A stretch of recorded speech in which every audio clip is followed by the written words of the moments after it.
요즘 지하철로 출퇴근하시다 보면 많이 볼 수 있는 게 지하철 역사 내에 있는 천원 빵집 이런 거잖아요. 특히나 빵 좋아하시는 분들은 퇴근할 때 그런 천원 빵집에 들려서 빵을 사가시는 게 뭐 하루의 즐거움 중 하나이실 겁니다. 자, 그런데 살 때는 좋은데 이런 생각도 드실 거예요. 야, 이거 1,000원짜리 빵 팔아가지고 얼마나 남길 수 있을까? 이거 팔아가지고 돈은 될까? 뭐 이런저런 생각들이 드실 텐데요.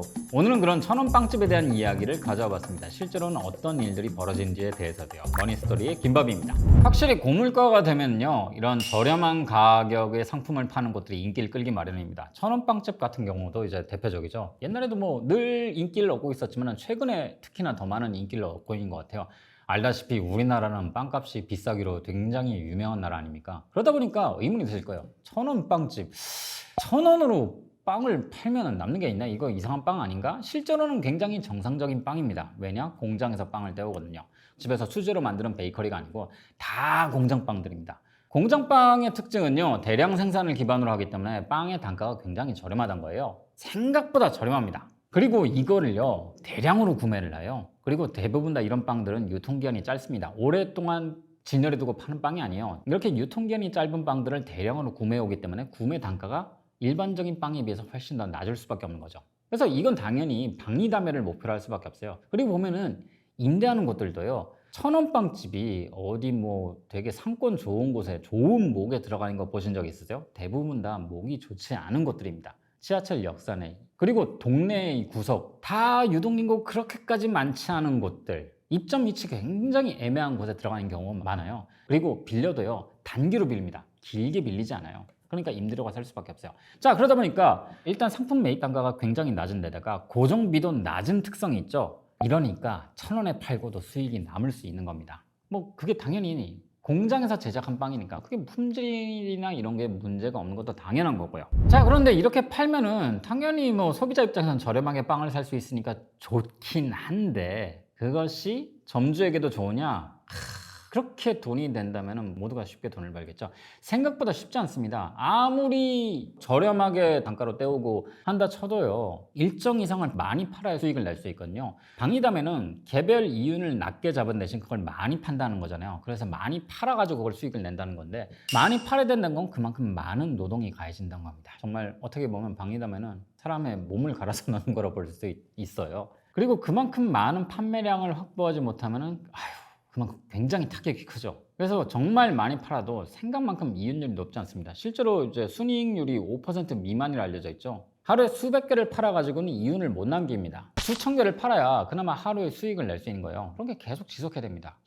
계속 이제 빵 물량 보급받고 그걸 계속 이제 수천 개씩 팔고 1,000개씩 넘게 팔고 쉽지 않은 일이에요. 왜 보면 저가 커피도 그렇게 얘기하잖아요. 하루에 뭐 100잔 팔아가지고 이익이 안 남는다, 수백 잔씩 팔아야 남는다 그런 거잖아요. 똑같은 겁니다. 그리고 당연히 이런 거는 재고가 문제가 되죠. 적정치만큼 다 팔지 못했죠. 그럼 그게 다 재고로 남겨져가지고 유통기한도 짧기 때문에 오래 보관할 수 없습니다. 다 폐기해야 돼요. 그러면 어떻게 되나? 그게 다 손실인 거죠. 제가 이제 머니스토리 다른 편에서도 얘기해드린 거지만 우리나라 빵 가격이 굉장히 비싼 이유는 국내 빵 시장 자체가 베이커리로 중심으로 편성이 되어 있기 때문이에요.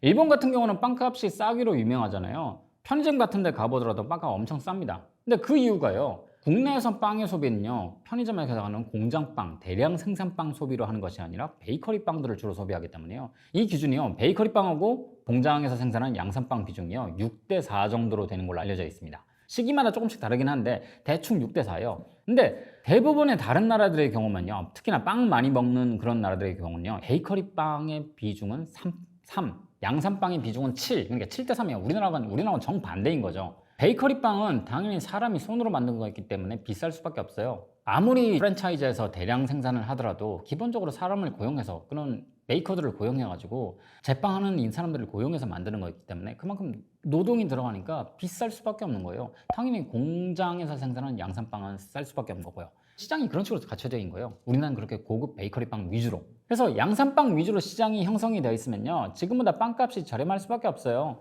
하지만 우리는 양산빵을 잘 소비하지 않아요. 베이커리 빵 위주로만 소비하죠. 그러니까 빵 가격이 비쌀 수밖에 없는 거예요. 이 요인도 있어요. 근데 그렇다고 해서 베이커리 빵이 현재 잘 되느냐? 예전 같지 않습니다. 앞서 말씀드렸다시피 불경기에는 그만큼 저렴한 소비재들이 이제 주목을 받고 비싼 소비재는 외면을 받게 되는데 그동안 우리나라 빵은 굉장히 비싼 베이커리 빵 위주로만 성장을 해왔단 말이에요. 그러다 보니까 빵 비싸다는 얘기 굉장히 많이 나오죠. 그렇기 때문에 뭐 많은 분들이 SPC가 파리바게뜨가 빵 가격을 올려놨다. 그래서 절반은 맞는 말입니다. SPC가 파리바게뜨가 우리나라의 빵 시장을 양산빵 중심에서 베이커리 중심으로 옮겨버렸기 때문에 거기에 이제 어떻게 보면 원죄라고 해야 되나 그런 게 있는 거죠. 아무튼 인건비가 계속 올라가는 상황이기 때문에 베이커리 빵은 비싸질 수밖에 없어요. 실제로 유럽 같은 경우에는 빵 거기는 정말 많이 먹잖아요. 그래서 베이커리 빵들을 누가 만드느냐 보면요, 외국인 노동자들이 만듭니다. 프랑스 같은 경우에도 이제 프랑스인이 만드는 바게뜨는 거의 찾아볼 수 없다고 하는 단계까지 왔어요. 그런 상황에서 우리나라도 마찬가지입니다. 사실 우리나라에서 빵이 주식이 아니기 때문에 한국인이 생산하는 빵으로도 생산이 가능했던 거예요. 그 비싼 가격이 되고도 별 문제가 없었던 거고요. 하지만 지금 현재 경기 불경기잖아요. 사람들이 가격 인상에 굉장히 민감하게 반응해요. 그럼에도 불구하고 인건비는 계속 오르는 상황이고 다른 임대료도 그렇게 계속 오릅니다. 그런 가격 인상 요소가 생기니까 빵값이 계속 올랐죠. 그럼 뭐냐? 베이커리 빵 안 먹는다 이거예요. 어차피 나한테 필수품도 아닌데. 이런 얘기를 하면 어떤 분들은 성심당 얘기를 해요.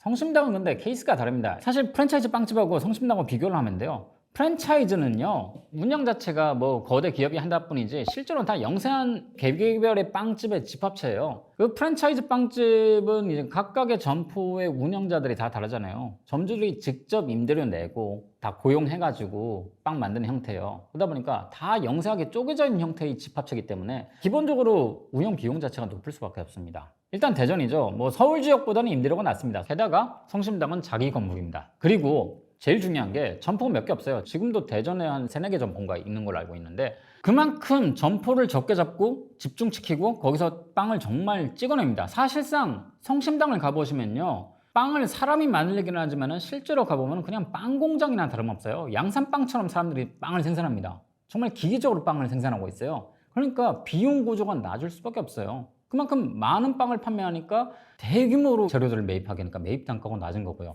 그래서 보면 성심당은 굉장히 특이한 구조입니다. 베이커리임에도 불구하고 돌아가는 운영 방식을 보면 사실상 양산빵 공장하고 비슷한 특성을 보이거든요. 그래서 성심당 빵이 싼 거예요. 근데 베이커리 프랜차이즈는 그렇지가 않죠.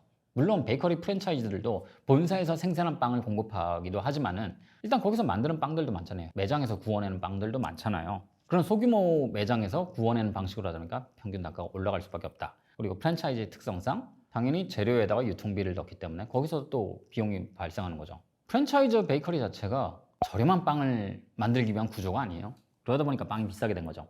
어떻게 보면 우리나라에서는 애초에 빵이 필수 소비자가 아니고 우리나라 사람들이 많이 먹은 것도 아니에요, 빵을. 그렇기 때문에 이런 구조가 갖춰진 것이 아닌가. 애초에 빵은 서구의 음식이었고 우리 입장에서는 좀 특별하게 먹는 음식이었고 대중화되지 않았기 때문에 지금도 그렇습니다. 고기는 굉장히 많이 먹어요. 실제로 지금 연에 우리가 소비하는 고기 킬로그램 수가요, 이제는 쌀 소비보다 많아졌습니다. 한국인 주식이 뭐냐면 이제는 쌀이 아니에요, 고기예요. 빵은 한참 못 미칩니다. 쌀보다 한참 못 미쳐요. 이런 상황에서 빵 가격이 비쌀 수밖에 없죠. 자, 이런 상황에서 천원 빵집으로 돌아가 보겠습니다. 지금 현재 저렴한 가격으로 천원 빵집들이 잘 되고는 있어요. 근데 이게 얼마나 지속될 수 있을까요? 이런 방식의 비즈니스 모델은요, 사실 뭐 어려운 방식이 아니거든요. 빵 공장과 계약해가지고 뭐 저렴한 공간 잡고 땡겨오면 누구나 그런 저렴한 천원 빵집을 차릴 수 있습니다. 이런 점에서는 마치 인형 뽑기 가게나 포토부스, 네컷 사진 있죠? 그런 거랑 비슷한 거예요. 누구나 차릴 수 있습니다. 근데 누구나 차릴 수 있다는 거는 치열한 경쟁에 시달리게 된다는 걸 의미해요. 생각해보세요. 박리담의 특성상 일반적인 빵집에서 파는 것보다 훨씬 더 많은 빵을 팔아야만 일반 빵집에서 내는 이익을 거둘 수 있는 게 천원 빵집입니다. 근데 누구나 차리게 된다면 과연 그 천원 빵을 사람들이 얼마나 소비하게 될까요? 더 많이 소비할 수 있을까요? 아니요. 그렇지 않을걸요? 소비자들의 소비는 제한되어 있습니다. 왜냐면 우리가 그렇게까지 빵이 필수적인 사람들이 아니기 때문에. 그런데 공급이 늘어나 버린다면요, 그만큼 원래 팔아야 하는 빵만큼도 팔지 못하게 되는 경우가 생길 수 있다는 거죠. 그럼 어떻게 되냐? 당연히 매출에 영향이 생기고 이익이 곤두박질치기 시작합니다. 손실을 보는 경우도 생기겠죠. 그러다 보면 금방 사라질 수도 있는 거예요. 이것과 똑같은 현상이 예전에 있었죠. 벌써 10년 됐네요. 대만 카스테라. 대만 카스테라 사람들이 그렇게까지 뭐 필수적으로 소비하는 상품은 아니었지만은 싸기 때문에, 양 많기 때문에 그래서 많이 사람들이 많이 사 먹었잖아요. 근데 그게 얼마나 갔습니까? 프랜차이즈가 되기도 했었죠. 오래 못 갔습니다. 1년도 안 됐죠. 다 사라졌습니다. 물론 천원빵집은 프랜차이즈화 되지 않기 때문에 제한적이에요. 근데 천원빵집이 잘 된다는 소문이 들리면 수많은 사람들이 몰려들겠죠. 경쟁이 치열하면요, 이익률은 곤두박질 치게 돼 있거든요. 그래서 천원빵집도 지금 잘 된다 해가지고 여기에 혹하시면 안 되는 게 바로 그런 위험성을 안고 있기 때문이죠. 당장 한 곳에 천원빵집 잘 된다? 한 곳 더 들어서면 매출이 반토막이 나버립니다. 이거 어떻게 감당할 거예요? 그래서 당장 천원빵집이 잘 된다고 하고 있지만은 현실적으로는 어려움이 굉장히 많다라고밖에 볼 수 없는 거죠. 이 부분을 좀 더 주의해야 되는 거고요. 당장 눈에 보이는 것만 포커스를 맞춰야 되는 것이 아니라 그 이후 그 너머를 봐야 된다는 거예요. 자, 오늘 이렇게 천원빵집의 어려움과 현실에 대해서 이야기를 해드렸는데요. 혹시나 여기에 대해서 다른 의견이나 하고 싶은 이야기가 있으시다면 댓글로 남겨주시면 좋을 것 같습니다. 그럼 저는 다음에 또 다른 이야기로 찾아뵙도록 하겠습니다. 안녕히 계세요.